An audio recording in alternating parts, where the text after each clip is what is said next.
Welcome to the Social Engineer Podcast, the Doctor is In series. This is episode 193. I'm Chris Hednaghi, CEO and founder of Social Engineer LLC, the Innocent Lives Foundation, as well as the Institute for Social Engineering. And I've been hosting this podcast since way back in 2009. And as always, I am joined by the infamous, well-known, and very PhD'd Dr. Abbie Maroño. Nice to have you here, Abbie. Thank you, Chris. I'm Dr. Abbie Maroño. I'm a behavioral scientist, the Director of Education at Social Engineer, a nonverbal communication coach, and a lecturer in psychology. I have a PhD in behavior analysis and psychology, and I specialize in nonverbal communication, trust, and the psychological mechanisms underpinning human decision making. And you got your PhD right this time. I didn't mess you up. Yes, I did. That's I said really it right good. this time. I'm really happy about that. Thank you. A few quick housekeeping things before we get into our really exciting topic for today. If you're looking for anything to do with social engineering, you should check out our website, social-engineer.com. They're a sponsor for this episode of this show. You can check out things about phishing, smishing. I know those are all the ishings, but also we have our whole 2023 training schedule up there. We have a class in January here in Orlando. We have an OSINT class and a brand new class that just came out called the Social Engineering Risk Assessment class. So you can go online, check out our schedule for that, read the descriptions of the courses. If you have any questions, feel free to reach out to us, and we're more than happy to help you out. And if you're looking for a way to help secure your company and the people in your company from the attacks that we see all over the internet today, definitely check out the services that we offer, and we'll be able to help secure your human side of your network. Okay, a few other quick things. If you love the topic of social engineering, you just want to talk about it all day long, you should join our Slack channel. We have a couple thousand people in there now. Well, maybe not that many. I think it's like 1,500 or so. And they're in there each and every day talking about all the different aspects of social engineering, from the work side to the security side to the attack side to just trying to understand it if you're an enthusiast. We even have a group that gets together once a week and does practice sessions, if you can believe that. A job board on the Slack channel has helped, I think, about 9 people now find different employment. So we're really excited about what's going on in there. If you want to join, you can see the link in the show notes down below, or you can hit me up on Twitter on Human Hacker, and I'll be more than happy to get you the link to join us there. It's a family-friendly channel, so if that sounds like you, come on in and you can have a conversation with us. I also want to invite everyone who's listening to take a moment to go visit the Innocent Lives Foundation at innocentlivesfoundation.org. The nonprofit that we are working with over there, really amazing group of people. We're now up to about 500 cases that we've worked on, which means that we are helping law enforcement around the globe identify and locate people who are trafficking children and harming children by creating child abuse material. We don't use any vigilante methods, completely above the law. We help law enforcement locate them so they can be brought to justice. If you want to check out the work there and you want to support us either with donations or with volunteering your time, you can do that all on the website, innocentlivesfoundation.org. And last but not least, if you're listening to this podcast on one of the audio streaming services, then you are getting to hear the amazing sounds of the best rock and roll band on the planet, Clutch. They were nice enough to give us their music as a opening and closing sounds for the show. So check them out at pro-rock.com. Neil Fallon's part of the ILF. So of course he's a big supporter, and we love those guys in that band. Okay. Now let's get to our topic. Abbie, what are we talking about today? What amazing topic have you brought to the table for us today? Well, this topic was actually asked by one of our listeners, and they messaged me on Twitter asking for us to talk about this. So today we are talking about shame. That's interesting that somebody actually reached out to us asking for this topic. I'm actually really happy that they did, because I think this is one of those fascinating discussions that we don't often talk about. Not just you and me, like just I think in society in general, we don't talk about it. It's such a hard concept to understand. So shame, let's first define it. What is it? Yeah. So, again, I was really excited about this topic because, like you said, people don't talk about it. And shame itself is also, it's not difficult to define, but it has many different definitions because it can occur in so many different ways. But in general, shame is considered a self-conscious emotion. It's a negative evaluation of oneself due to one's behaviors, or believing that you're not living up to your personal value system, or it can be due to environmental issues and upbringing. For example, if you've had a really difficult childhood, that can bring a lot of shame as well. And people can be very shame prone because of other maladaptive psychological mechanisms. So there's a lot here for us to unpack. And I think the reason that shame is so interesting is because we don't talk about it, like you said, but it's deep rooted in every human society. You see it universally. And it's one of our core emotions. It's an emotion that all of us have, yet it's the one that we are so resistant to talk about. And it's the one that really can cause the most damage to the self. Is there a positive side to shame? Because the things that, you just said, it all makes it sound like, my terrible childhood, my bad parents, everything in my life that kind of stunk is why I have this. But why is there a positive side to why shame could be good for us to have? Yeah. So, an eloquent phrasing, Chris, of that. Of course. But so if anything's universal, I always ask myself, what's the purpose? Because if anything is seen across the whole species, it's evolved with us. So evolution doesn't allow things that deter us to kind of stay long term. So I always think, what's its purpose? And there's a writing called Shame in Self and Society. And it's a fantastic piece of work. And it talks about the positives of shame and how shame really is our moral gyroscope. So it alerts us to when our behaviors are morally or socially or otherwise reprehensible. So it basically signals that it's a threat to either ourselves or to our social relationships. And there's a lot of research to back this up. For example, when we commit a moral transgression and it gives rise to feelings of shame, the person that's perpetrated that act is a lot more likely to engage in subsequent pro-social behaviors to basically attempt to make amends for that behavior, rather and compared to if they haven't felt shame. If they haven't felt shame, that motivation to make amends and to act pro-socially is much lower. So I would imagine then, based on that our belief system could affect what we feel shame for, or, however, and not just how we were raised, but whatever we believe in could strongly affect, that moral compass you said, and then could make us maybe not feel shame for certain things or feel more shame for something that someone else might not. So even though it's universal, the resultant of it or the reason that it happens is not universal. Yeah, absolutely. So shame is interesting because it's both social and personal. I think it's the emotion that is the most deeply social and the most deeply personal. In terms of general culture and general society, shame maintains order because we don't act in a way that is morally reprehensible because of the shame to ourselves and to our social groups. But as you said, that can vary across religions and cultures. And when you look at the core foundation of many religious groups, at the core of that is control. And it's control via shame, feeling shame for natural urges, feeling shame for who you love, what you think about, what you do, what you wear. And it's really, it's a powerful means of control. And when we take it from order and then really make someone feel shame for things that they have no control over, it's a really strong means for control. Yeah, I was thinking about a conversation I was having with someone recently about just the difference between Europeans and Americans in, let's say, swimwear, and what would be considered normal or natural, like even just some nudity, let's say, which in America would be frowned upon or not, or there's special places for it where it's just commonplace in certain parts of the world. And it's that, let's say, that compass or that guide that is socially acceptable.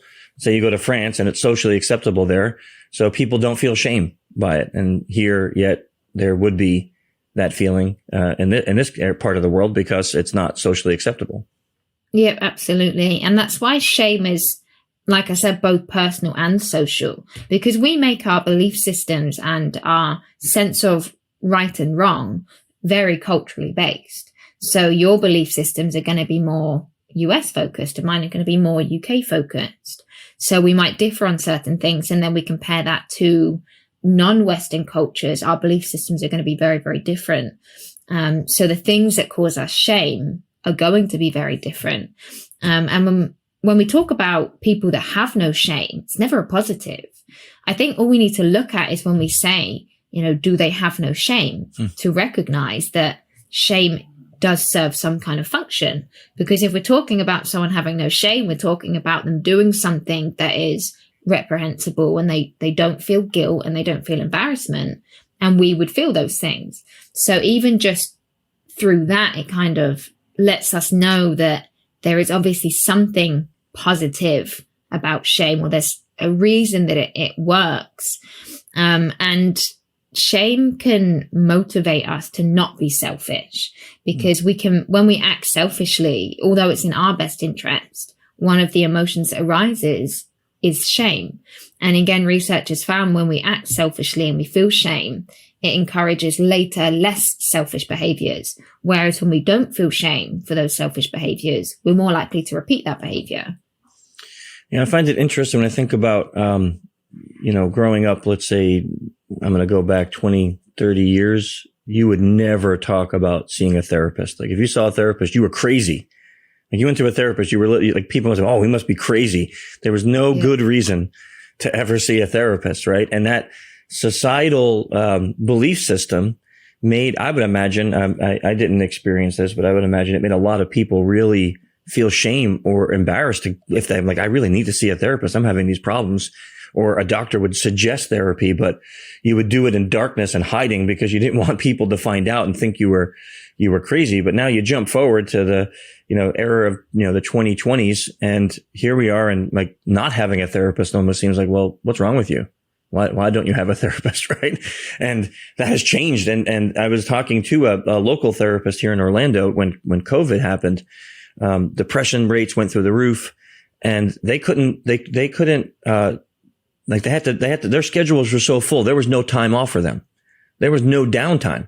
So it's just amazing to see like something like that, which before shame could have hindered someone from really seeking out proper help. But now that's changed and it's more normal. Are there other ways that shame could create a situation where maybe someone doesn't get help for things that they might need that could help their life and their future? Yep. So shame can help us in many ways, like we said, but when we think about shame, that's not the first thing that comes to mind. We think about the pain that comes with that, and we think it's difficult to describe shame because it is so painful, and it is so personal, and everybody experiences it in the same way, but it's so unique to each of us in the same respect, and it can stop people getting help because it's taboo, because we don't want to talk about it. So instead of seeking help, we pretend that we don't have it. And when we hide from our shame rather than seeking support, we don't just hide from the shame, we tend to withdraw altogether. And there's a lot of research, again, showing both from empirical studies and therapeutic observations that one of the outcomes of shame is the tendency to withdraw and this feeling of wanting to disappear. And one of the things that is so painful about shame is it creates this feeling of worthlessness. So if you want to seek help and you think, well, I really need some support, if you feel worthless at the same time, you're thinking, well, why should I get support? Why does it matter who's going to help me? And I don't deserve help anyway. And shame can be so isolating in its feeling, but also because it is taboo, we hide ourselves away. And then when we physically isolate ourselves, and it's already very psychologically isolating, because even though each one of us feel it, because no one talks about it, when we feel it, we feel like we're the only person in the world that feels it. And that's psychologically isolating. So we tend to then take ourselves out of our social relationships. And we can't have these conversations with our friends or our family because we have this feeling like a cloud over us. We can't engage in the normal conversations that we would. And then when we physically isolate ourselves, it can lead to depression and loneliness and poor sleep, cognitive impairments. And each of these things in themselves are really difficult for emotional coping as well as quality of life. And when we hide from shame in this way, shame doesn't go away.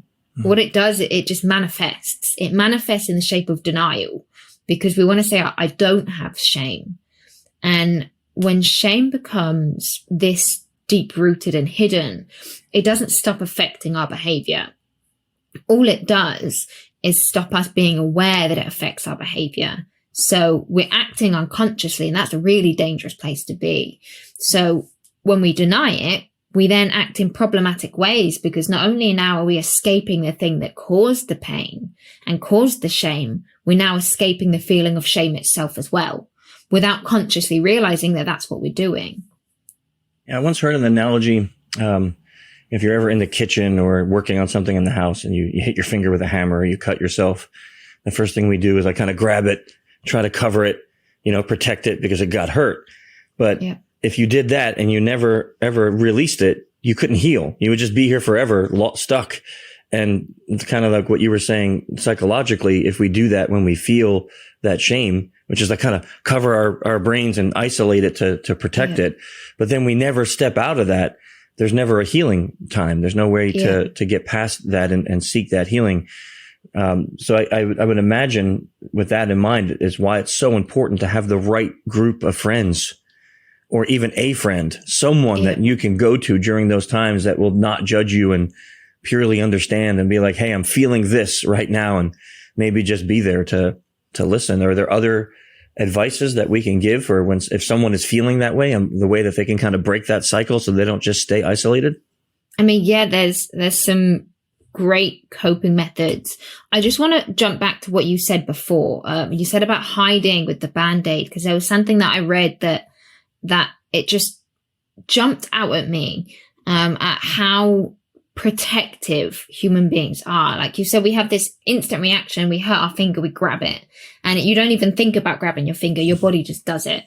In response to trauma, and trauma can cause a lot of shame when we self-blame. We think that it's my fault that this happened to me. And with severe shame from trauma, we see activation in the medial prefrontal cortex, in the anterior cingulate, the parietal cortex, and the insula. And these parts of the brain, they're important for processing the self and visceral feelings. So our bodily feelings, and then translating those into emotions. These parts of the brain that I just mentioned, particularly the medial prefrontal cortex and the insula, they are muted or reduced, and sometimes completely muted in response to this feeling. So what this is saying is, when we feel so much shame as a response to trauma, particularly in PTSD, we literally shut off those brain regions that process our sense of self-relevant information, and our bodily sensations, which we then turn into emotions, because we literally are so protective. Rather than grabbing that hand and trying to cover it up, we shut off brain regions to hide from it. And that's how protective we are with this sense of shame, particularly, like I said, in response to things like trauma. And I think it's just, it goes to show how powerful and isolating this emotion is. Because if you shut off those regions that process self-relevant information, as well as process your connection to your bodily senses, that's a very isolating and emotionally blunting place to be. And that in itself then defers you from trying to seek support, because you don't want to, because you don't really feel anything anymore. And that explains why when people do go through trauma, they have that numb feeling. Yes. Because like you said, it shuts off all those parts of the brain that actually make feeling. So they just sit there numb, which creates inactivity in itself. Yeah, and it's called emotional blunting. And what we do is we take this thing that we've done or this thing that has happened to us and we put it in a box. We shut that box and put it to the side. And we say, I don't want to feel this. And that can work short term, but then we have to open that box and deal with it. When we push it to the side, it doesn't just take that emotion and hide it. What it does is it takes a lot of our emotion and hides it. And then there's studies showing that when people do this emotional blunting strategy and this denial, it can create long-term emotional blunting, which is why people act in ways that isn't really them, because they don't have their emotions driving us. And our emotions are so central to who we are. And you see people act out. You see these, self-harming. You see substance abuse. You see problem drinking. You see difficulty self-regulating emotions and self-regulating eating. And all of these things are really damaging. But it's also because they don't have their emotional systems working the same way that they should do. And you hear things like, people will steal or people will commit really dangerous acts. And they say, I just want to feel something, because they've shut off those emotional systems. And the ironic thing is, when we do that to avoid shame, we act in more ways that then later cause us shame. Yeah. When we don't deal with it. And it becomes this snowball effect. When we try and avoid our shame without dealing with things, we lose our sense of self because we don't want to look at ourselves. And we look at ourselves, but through this screen, because we're trying to protect ourselves.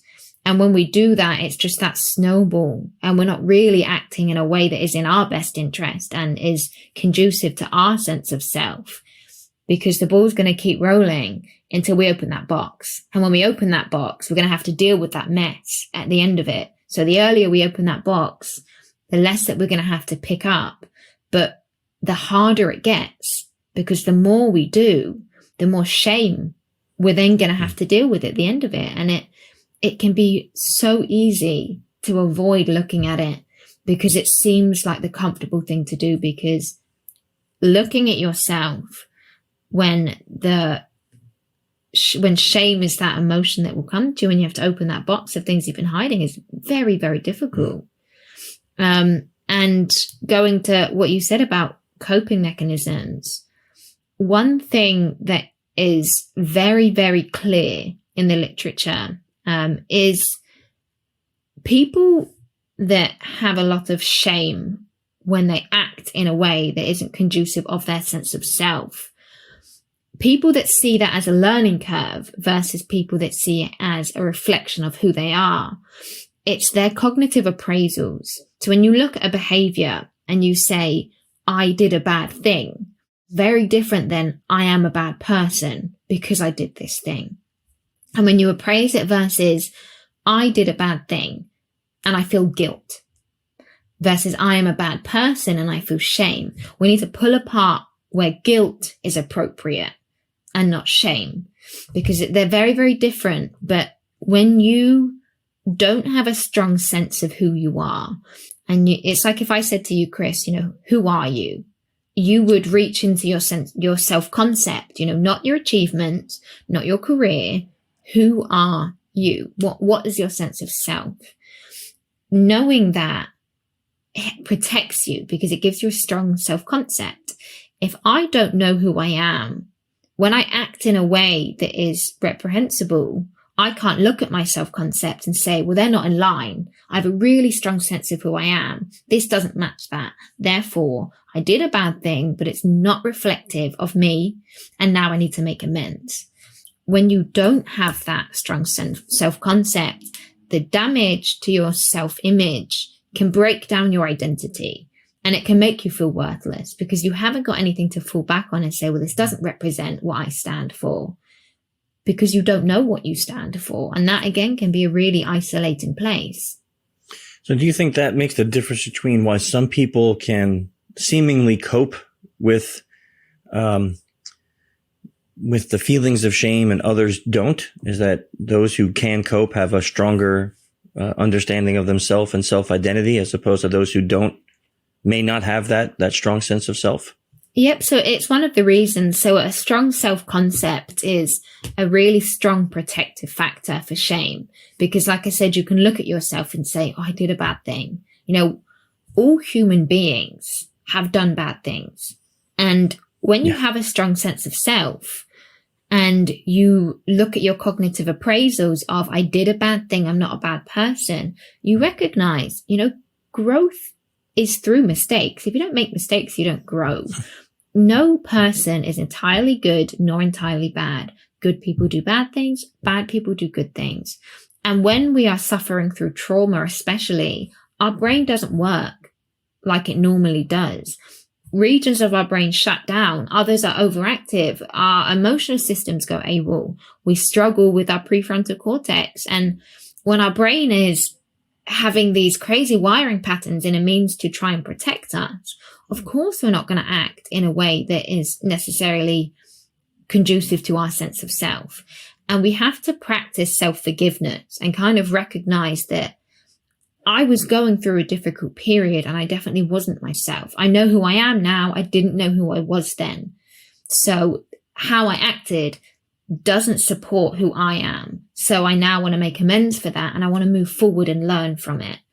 But also a strong social self. So a lack of social identity is a risk factor for the negative effects of shame, because our social selves are nearly as important as our sense of self. Because when you think about who you are, most of that is defined by your relationships with other people, more so in collectivist cultures than Western cultures. But a strong sense of who we are, like I would strongly define myself by my relationship with my dad. If I didn't have my relationship with my dad, I wouldn't know who I am as much. And that is a big part of me. And people who are married, I'm sure they could say that their partner is a huge sense of who they are. And those relationships protect us from those negative effects of shame. But shame is also affected by general maladaptive psychological mechanisms. So if you are realizing that you are shame prone and you feel shame and you're not able to deal with it in a correct way, shame isn't necessarily the problem. Shame is a symptom of the problem, because you should be able to see it and deal with it. And we know that maladaptive psychological mechanisms will stop us from being able to do that. For example, it's more common to see shame proneness in people with low self-esteem. So before you can work on the shame, you need to work on the self-esteem. Also, people with social dysfunction. Before you work on the shame, you need to work on the social dysfunction. Same with a lot of mental health disorders. It's not the shame that's the problem. The shame is a symptom of the problem. So a lot of the time, shame, when you're not able to process it, is a signal to you that something else is going on and you need a bit more support with that. And I think if you are seeing it in that respect, that's when it's time to get professional help. And that's when it's time to really reach out to your social networks. So that's an interesting thought. I know when I started getting healthy, one of the concepts was making sure that you don't want to get rid of your friends, of course, but make sure that you add to your group of friends people who are also on the same journey, because that support group motivates you to keep going. If you just stay with the same group that maybe are unhealthy, then you may fall back into those old bad habits. So how would someone who's maybe going through this or suffering with this, how do you find a support network that, because I think we're attracted to people who are like us, and that can be very dangerous in this situation. Like you said, it sounded like a self-fulfilling prophecy. You're constantly going in this circle that never gets out of it. So how does someone find a support network that could help them if they're experiencing these problems that we're talking about? I mean, if you are looking for a particular support network, but like you said, you don't fully know who you are yet, I think going to help groups is a really good place to be. Because if you're in that kind of mindset, it's very easy to reach out to the wrong kind of people. If you're doing maladaptive behaviors, and you're drinking or you're taking substances, so you're going to say, okay, well, this person knows what I'm going through, so I'm going to work through it with this person. That might not be the healthiest relationship for you. to be with someone that's suffering with the same thing. In other circumstances, for example, after trauma, particularly things like sexual abuse, being in those specific help groups is extremely important, to be around people that are dealing with exactly the same thing as you, because it can feel like no one in the world understands what you're going through. And then when you're with a group of people that have gone through that same thing, is very validating. So I would say the first thing is to work on yourself. We know that not understanding the self and a lack of self-concept really is the core of shame. And having self-knowledge and practicing self-reflection is essential. For example, mindfulness. And I've always been a little bit weary of mindfulness because I'm not spiritual at all. I'm not anti-spiritual, but it's just never been anything that appeals to me. I'm very skeptical being a scientist. So I felt mindfulness is very like woohoo kind of, everything's going to be okay if we just sit and breathe. But looking into shame and looking into self-awareness, I couldn't ignore mindfulness anymore, because there's a lot of neuroscience research. And mindfulness isn't about kind of switching off from the world and disengaging. It's about being present in the present moment and feeling your breathing. And instead of when you feel an emotion and you don't know if you're angry or you're enraged or you're furious or you're scared, it's about connecting with your bodily senses. And there was research on mindfulness of an 8-week mindfulness training. And after the 8 weeks, they saw the gray matter concentration in the left hippocampus was bigger. There were also changes in brain structures that are essential to cognitive processes like learning and memory, as well as emotional regulation, self-reflection, self-examination, including, I talked about the insula and the medial prefrontal cortex. Those brain areas were kind of brought back on track through mindfulness practice. So what it does is it helps us connect with our sense of self again. So when we shut down that not wanting to look at ourselves, when we do it in this practice of mindfulness, which is a non-judgmental approach, it helps us re-engage with ourselves and those brain areas, as well as connect with our body. So I think those kinds of caring techniques, when you show yourself care, you show yourself love and show yourself compassion, they are really conducive to this self-knowledge, because that's where you want to get. You want to get to a point where you know yourself enough that when you behave in a certain way, and we're all going to do it, we all say, I'm never going to do that again. And we're all human beings. We all have desires and we all make mistakes and we are all cognitively flawed. We are all going to have shame.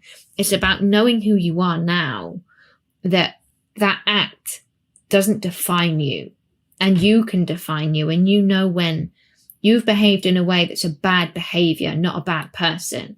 Mindfulness practice, strong social support, strong sense of self, recognizing your cognitive appraisals. If you say, I'm a terrible person, and sometimes speaking to a friend and you're talking about your shame, you can notice your cognitive appraisals. You're saying, I'm such an awful person. I'm so stupid and worthless. I don't deserve anything good. Sometimes it takes them to say, hey, listen to what you're saying. You're placing the blame on you, on your sense of self, not on your actions. And that is a big indicator. Okay, well, I need to actually think about it. You're right. This doesn't define me. I'm smirking because you and I are opposite in some things, but really similar in others. Like, I am a very spiritual person, but I also didn't really fall into the mindfulness portion until just going through a really, really stressful circumstance. And I had my trainer actually started talking about doing these breathing exercises. And I was just like, come on, like, how the heck is breathing going to fix anything? Like, I breathe them right now and I still have stress, right? And it wasn't until I went through this one exercise with, believe it or not, they have these people, breathing coach. Yeah. And I was like, what the heck? Like, it actually reduced it took away stress. It made me, and what I found for me, exactly what you said, that there was moments now where I'm sitting there and during the normal day, I'm thinking about a million things, but let's say that stress is always in the background. So I'm not spending time trying to understand it or put it in its proper box. It's just there like this cloud over everything else that you're doing. Now you go through this exercise, and for those moments, you can just completely focus. You can not have the millions of other things happening. And the ability to kind of work out stressful or shameful or other circumstances during that exercise, I found that to be quite fascinating. And I was going to use the word revolutionary, but that's probably the wrong word, but it was going to be fascinating. No, I mean, I agree completely. Yeah. It's weird, right? Yeah. And it's like PTSD is quite effectively dealt with through yoga, because yoga and mindfulness yoga is very effective, because think about our emotions. They sit within our nervous system. They sit within our body. And when we decide what we feel, we make a judgment based on our circumstance, as well as how do we feel in our body. The insula is this unbelievable structure in the brain that allows us to connect our physical sensations, our visceral senses, to our emotional experience. When we don't know how to do that, we don't know what our body is telling us. Mindfulness practice, connecting with breathing, these mindfulness yoga, as well as just sitting and being present and focusing, they connect us with our bodily sensations and they light up the insula. And that is so important, because if we don't understand how we feel, we're not going to act appropriately. We can only act and say, okay, well, actually, I don't feel angry. I feel hurt. I was going to act out in anger, but I connected with myself, and I realized there's actually something underneath that, because my body isn't saying anger. It's saying something different. I just wasn't listening to it. Yeah. And it's very difficult to do, because we just want to act. We don't want to look at ourselves, because it causes shame, and it's tough. It's so hard to look at things that cause you shame, and it's so easy to shut that box. And the longer that box is shut, the more we don't want to open it, but the bigger it gets inside, and the less we're going to act in a way that we can be proud of. You want to look back and think, I was really proud of how I acted. And you can't do that unless you are fully you, unless you are fully connected with your sense of self. And I think mindfulness is such a beautiful way to do that. But just going back to social groups, check your social environment, because a lot of the time our social environment is causing us shame. If we are struggling, it's very easy for people to feast on that, and people to see someone who is struggling, see someone who is weak, and use that as a means of control. And think about what causes you shame. Try and pinpoint what causes you shame, and think, is it this conversation I had with someone? I remember being in a relationship and I kept feeling really awful about myself. And when I would think, well, why do I feel this way? I remember my sister saying, well, every time you say you're unhappy about something, your partner would pick up on that and judge you for it, would make fun of that thing. We had nicknames for my insecurities and would laugh about them. And then you realize, oh, well, this is why I feel shame. And then you remove that person from your life. You take them out, and then you suddenly start to feel so much better about yourself. So our environments can be conducive of healing, but also can be the reason for our shame a lot of the time. It's a lot to balance, right? Because, like you said in the beginning, on one hand, shame motivates us to make sure, for some of us that have consciences and things, that we're not doing things that can be harmful to society or others or our families or ourselves. On the second hand, shame can be weaponized and can be used as a control mechanism. I think today on the internet, it's obvious that people love to see others' weaknesses. Bullying is at an all-time high. And I was just reading this horrific article about the number of suicides that occur because of online bullying. And you would think about, I think about those things, and it's horrifically fascinating, and not in a good way, because you think about, man, I know we all went through bullying in school, but now it's just so much to the point that, like, I knew when I went home, when I got off that bus, it was done, right? I didn't have to be bullied anymore. But now you're followed around 24/7 with your phone on social media, and people can bully you nonstop. They can say horrific things about you nonstop. And then you see these stories where they're encouraging the person, you should just go kill yourself. And that level of shame, obviously that's not healthy at all. So trying to balance those things, I think it's great idea. What you said is like, I was thinking someone may be listening to this and saying, well, how do I even find a good therapist? One suggestion I have is on the website Psychology Today.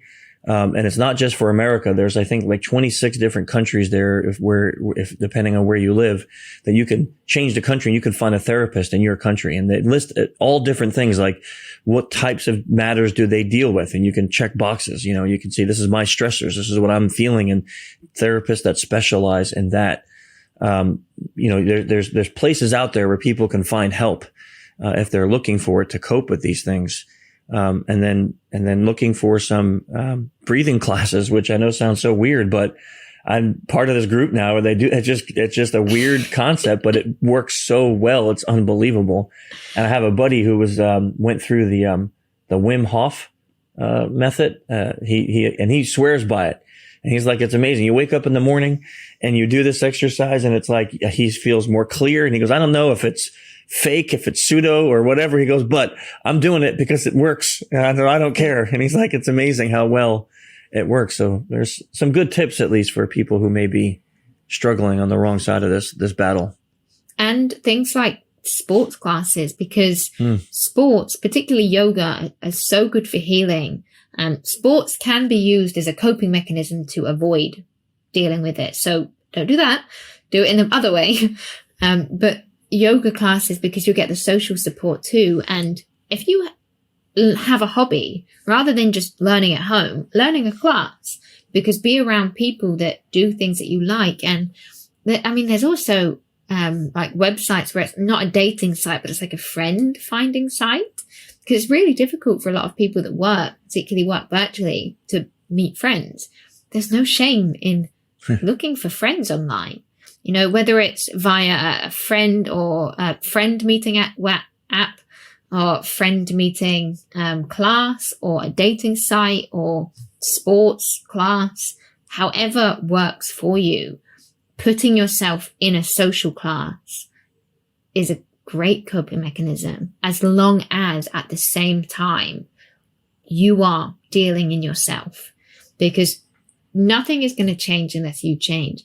Shame is one of those things that no one can make it go away for you. It will never, ever go away unless you look at it. It just won't. It's always going to be there unless you face it.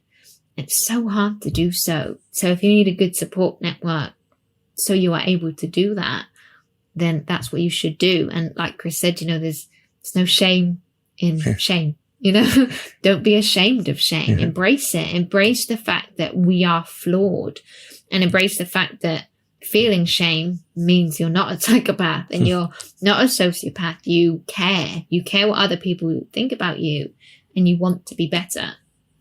And if with that last piece of advice, if you're a young person listening to this, a minor, just some tips to stay safe, because I know during COVID, a lot of websites popped up to help find friends online.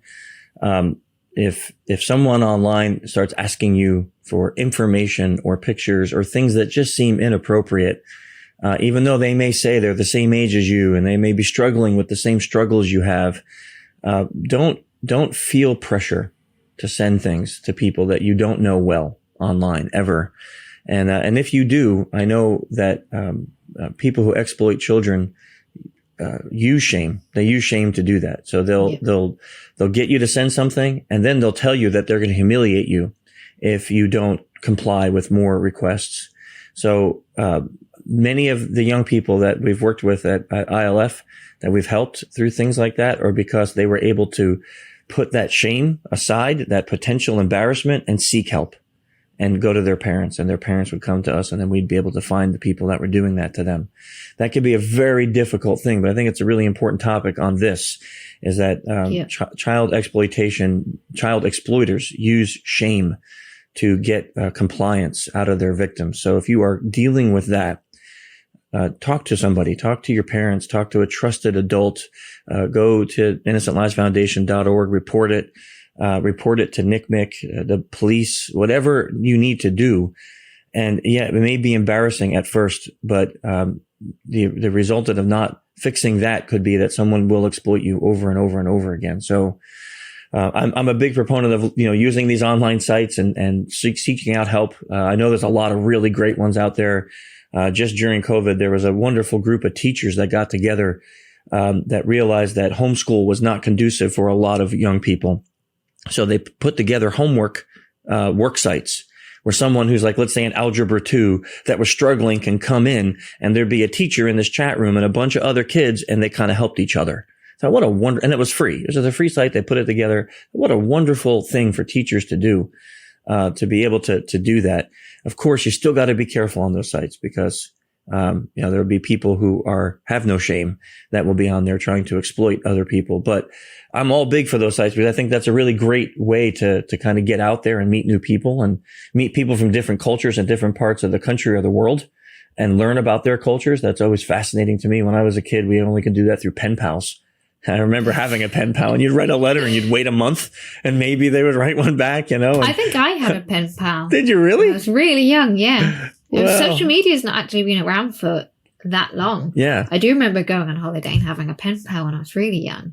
It's a cool thing, right? I remember writing letters to my pen pal, and it was like really, really interesting to have that and to talk about cultures. Then you'd send a picture back and forth, and now you can do that in minutes as opposed to waiting a month. I can't remember. I think it was Pakistan or somewhere my pen pal was, and you wait so long for the letters back and forth, and it was a program in school that, like a school here where I was in New York, would partner with a school in Pakistan, and kids would, all of our pictures would be on their wall, their pictures would be, and you'd pick your pen pal and then you'd start writing. And it was just a cool little program. And I learned all this stuff about Middle Eastern culture and food and clothing and things like that. I found that fascinating. And now you can do that so much easier. You don't have to wait months.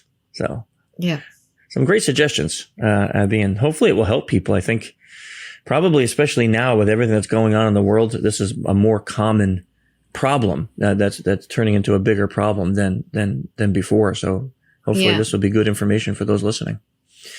So any closing comments or any, I know you prepared, Abbie prepared, I'm looking at this, it looks like maybe 15 or so research papers that she looked up on all of these different things, that these will be in the show notes. So, the names of the papers, and if you have access to research, because of your university or college or someplace like that, you can find these. Some of them you can just find online by searching. But if you're interested in this topic and learning more about it, all of those things will be in the show notes. And, thanks for having another fascinating topic today, Abbie. Really appreciate it. Thank you, Chris. And, thank you everyone for listening. Next month, we'll be discussing information elicitation. Man, we jump around these topics. There's like no rhyme or reason. We just talked about not giving information out, and next week we're going to talk about how to get information. How to get information out of people. That is great. Okay, well, join us next month, and we'll see what we can find out then. Till then, see you.